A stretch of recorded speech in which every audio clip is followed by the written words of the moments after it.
Let's walk the talk. 702. Let's talk now about a story published by News24, and it raises a question around union leaders and how trade unions work. Is it correct for the leaders of trade unions who ostensibly rely on the membership fees paid by their members to then live in the lap of luxury? And if you say the money can come from elsewhere, does that not then open the door for undue influence in terms of the work of the labor unions? Sikhonathi Mantshantsha is an investigative journalist at News24, and he joins us this morning. Always a pleasure to have you on our show. Thank you for your time.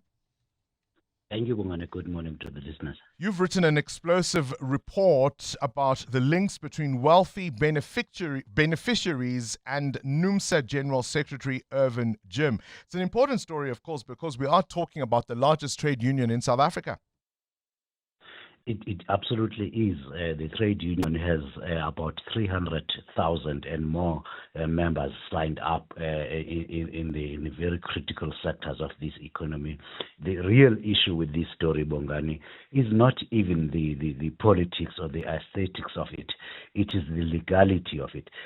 Irvin Jim lives in that luxury property, paid for by a non-profit organization. Now, you and I know non-profit organizations receive their donations or money from elsewhere.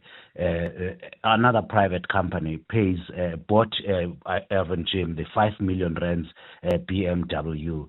The question about this is, where does this money come from?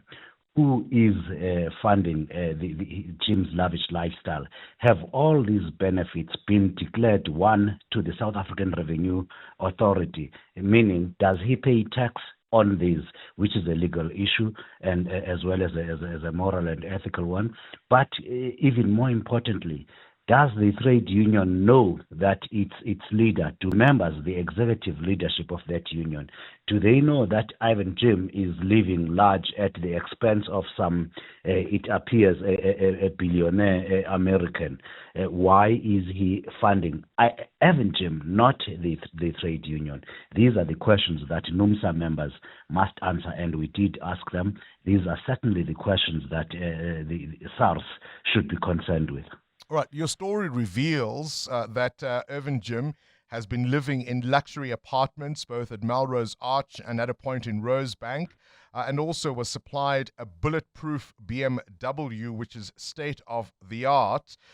How do you link this to an outside benefactor? As I said, Bongani, a company called Critical Mass Origin, which was registered in 2018, is just that it has got a sole director, and it transferred 5 million rands to pay for the BMW.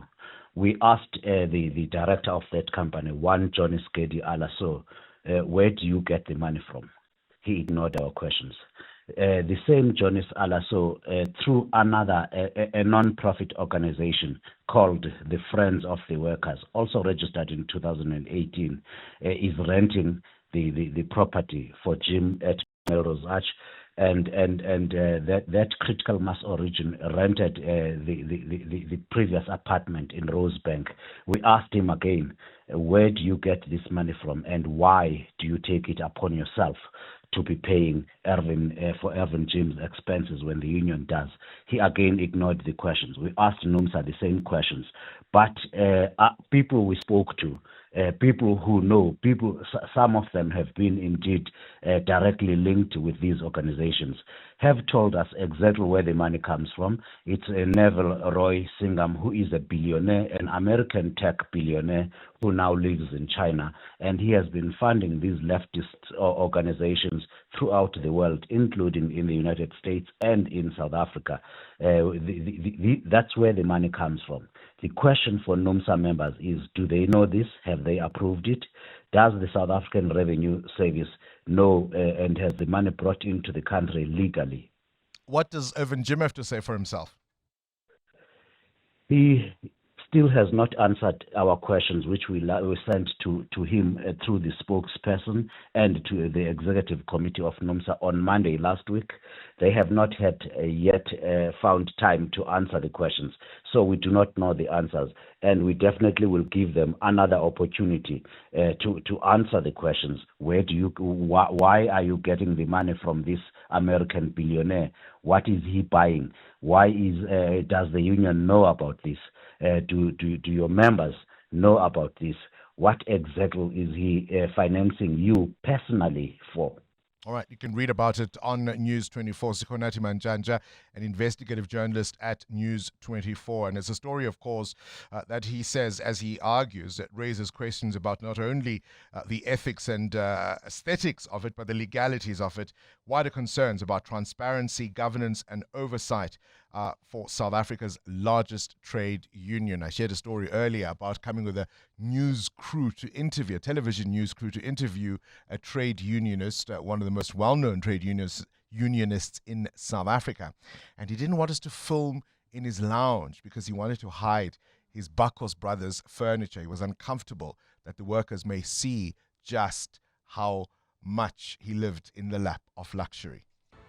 Current events, developing stories, tough questions. Your voice making a difference. This is Breakfast with Bongani Bingwa.